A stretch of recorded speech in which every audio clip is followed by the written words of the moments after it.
You don't have to show that. Good morning, friends, and welcome to a Facebook Live. It's been a little while since I've gotten to do one of these with you, and I'm thrilled to be back here. And you're probably being like, where in the aquarium are you? Well, I'm glad you asked. We are actually here today with one of our amazing Changing Exhibits aquarists. I am with Alex today, and Alex helps take care of our shorebirds. So we are in our Shorebirds Exhibit in the Northern Waters Gallery. So Alex, maybe you can start us off by telling us a little bit about what makes this exhibit so unique. Yeah, of course. So this is a really cool exhibit. I hear that all the time when people running up to the screen because there's a lot going on in here. Obviously behind us we have the birds here. They, love the terrestrial aspect of the exhibit. We've got some sand that slopes down into a gravelly area.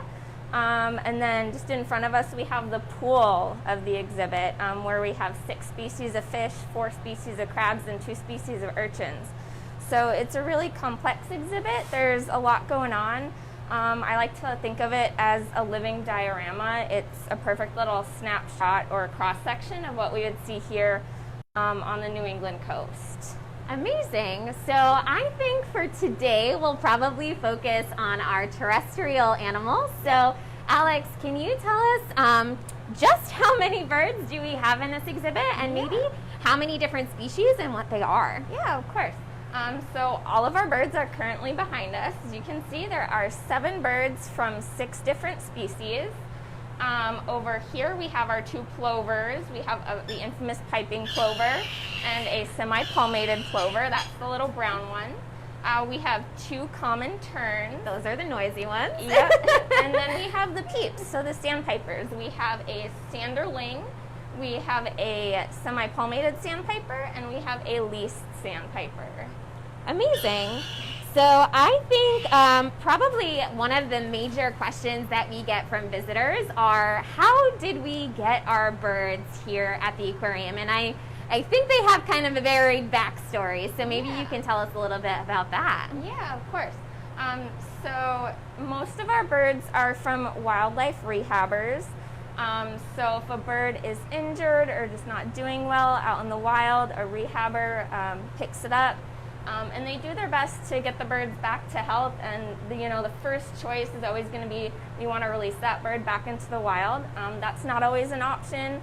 Sometimes they have a wing injury, or for whatever reason they won't be able to survive on their own in the wild, and that's where the New England Aquarium comes in. We sort of adopt those birds and we give them a permanent home and a place to live their best life. Amazing. So speaking of their best life, what does it take to care for these birds every day? You mentioned we have 6 different species, and so I would imagine it's a little bit varied based on the bird. A little bit. So the biggest thing is the cleaning of the exhibit, which we do every day. Every single day of the year we come in and we take out probably over 50 pounds of gravel. Wow. And we replace it with just as much, and it gets cleaned and put back in. We do the same thing with the sand. And then the birds themselves require a lot of food, so they get fed twice a day, and their water bowls get changed twice a day, every day as well. And we have a combination of seafood that they eat, as well as insects and worms like that. Awesome. Another thing I've heard about these birds is we kind of have 2 different types of feedings that happen.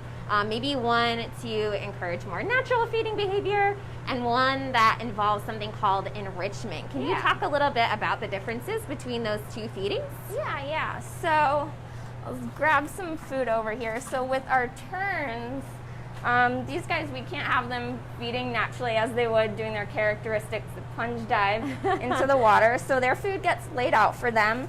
The first thing I do every morning when I step into the bird closet is I toss each of our terns a silver side that has some vitamins tucked inside. Awesome. And then this dish gets laid out for them so they can pick at it and eat as they please throughout the day. And they also get something called wax worms. So these guys are nice and fatty. And these guys are actually trained to accept these when they're tossed to them. So I come in the afternoon and I call the birds over and I toss them a couple of wax worms each. Keeps them engaged. So that's a form of enrichment for them. And then everyone else, including the terns, more bugs. So we have mealworms here, and we sort of hide these dishes around and throughout the exhibit, so the birds kind of have to go looking for them and seek them out. And we also have blackworms here. So this both encourages natural feeding and is a form of enrichment. So you'll see we have the little clumps of blackworms here, but there's also gravel in the dish, so that the birds kind of have to work for their food. So they have to peck around the rocks and things. And I'm going to put this in the almost in the pool so that the birds will be feeding as they would in the wild right along the shoreline. Amazing. Maybe you can show us, Alex, where that dish would typically go. Of course. So this is going to live over here. Bury it a little bit with the ground. While Alex places some of that food around the exhibit, I think it's important to keep in mind that we actually share some of our favorite recreation areas with these amazing animals. So it's important for us to be good stewards of these shared spaces. So a couple easy ways to look out for shorebirds when you go to the beach is what you bring to the beach, making sure that you don't leave any trash behind, or if you do see some trash that got left behind by somebody else, maybe go ahead and just clean that up. Another thing is respecting nesting sites. So actually, I'm standing right in front of it, but there's a sign behind me that talks specifically about those nesting areas, and you'll see those along New England coastlines in the summer. So giving mamas and babies plenty of space so that they feel comfortable in those areas. And protecting their habitats is another really great thing. So not only protecting our beaches, but also dunes and areas that these birds rely on. These guys are occasional visitors to Massachusetts, and they'll actually migrate thousands of miles. So we want to make sure that while they're here in our space, that we're taking good care of them, that we're being good stewards.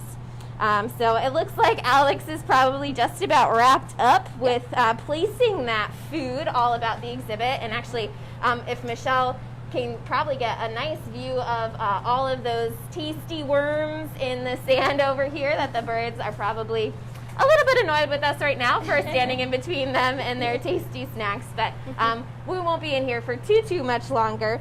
So I think at this point I'm gonna see if we have any questions from our visitors this morning. Remember guys, if you have questions, please put them in the comments and we can answer them for you. Do our best. Where this exhibit is, so great question. We are standing on the 3rd floor. We're in the Northern Waters Gallery, and we are right at the ramp that connects our Freshwater and Northern Waters Gallery. So this exhibit's kind of tucked in the corner, so I think sometimes it's easy to walk behind. But as Alex mentioned, once people do discover it, it's really cool and special. Can you see any other questions out there, Michelle?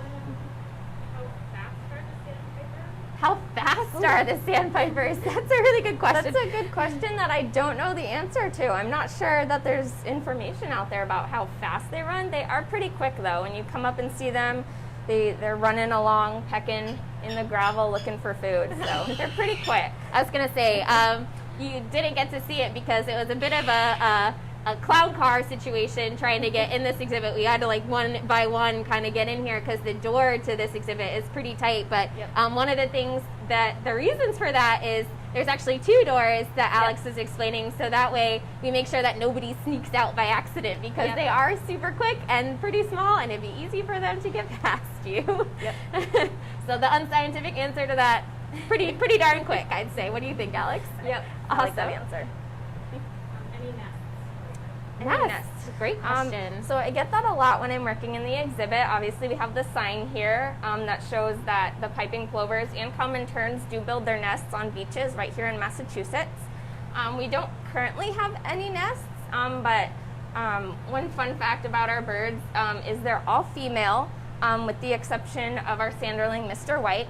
So generally, we don't have any breeding pairs.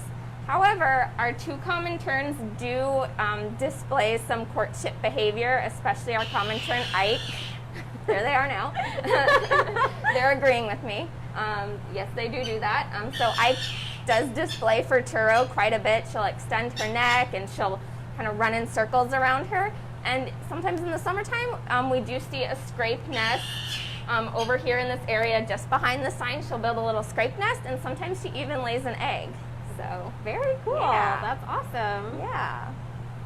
I think that might be the last of our questions for this morning. All so right. thank you guys so much for those awesome questions. Yeah. If you have a question but we didn't get to answer it for you, go ahead and put those in the comments. Between Alex's brain and my brain, we will be able to answer those for you after this video is over. Yeah, for sure. First, I just really want to say thank you again to Alex. Thank you for bringing us into this amazing exhibit and sharing these awesome creatures with our viewers. I know that I will never look at this exhibit the same after standing in here with you today and learning a little bit about all the work that it takes to go into this exhibit. I hope all of you at home enjoyed our trip into the aquarium today. We are thrilled to have you back, and we look forward to joining you again soon on Facebook Live. Yep. Thanks, friends.